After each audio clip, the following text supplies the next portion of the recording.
So the book started with the really, really tough conversations at the boardroom tables. Some of you were there.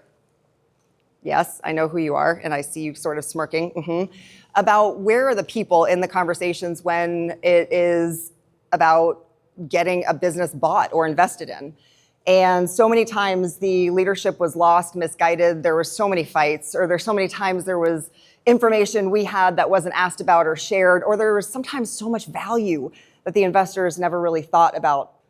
And they either lost leverage or they weren't able to necessarily see the real magic in a team that we had built and created. And so the inspiration for the book was about how do we get these functions to converge? When you think about different executives and their silos and how knee-deep they're in their focus.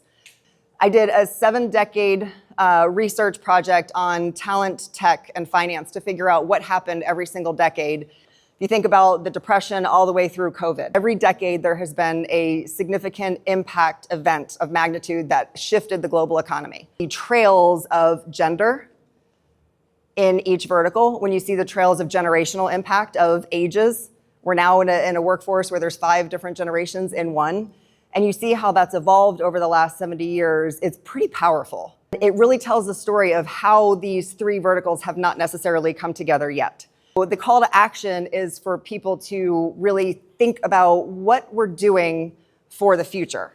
It's the 100-year legacy part. Private equity is at an all-time high. We're about to hit a massive cliff.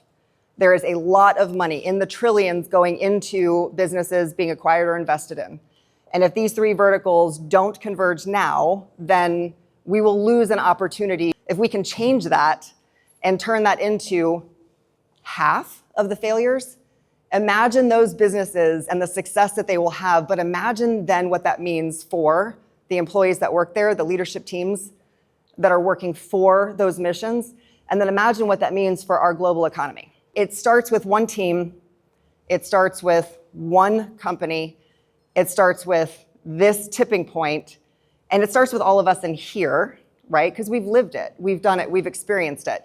And if this message in this book can go out and it can inspire executives and investors, CEOs, founders to think differently about how they make their investments and why they make their investments, and to think about talent, people, and leadership equally as much as they think about finance and operations, creates better communities, creates happier families that are coming together that aren't as stressed. I mean, how many of you in all of the dynamics that we've been through, I'm looking at some of your eyeballs because you know that we've been through this, went home at the dinner table, sat there and thought, today was a tough day. And you're drained, right? It's the energy vampire aspect of this company that's not functioning the right way, these teams that are arguing and not seeing each other the way that they could otherwise be seeing each other, and then you're drained when you go home to your kids. And if we could do that, if we could make this difference with this 100-year ROI concept and ask that of the leaders and future investors when they make these investment decisions to change the way that our kids and our grandkids are going to see the world in the workforce.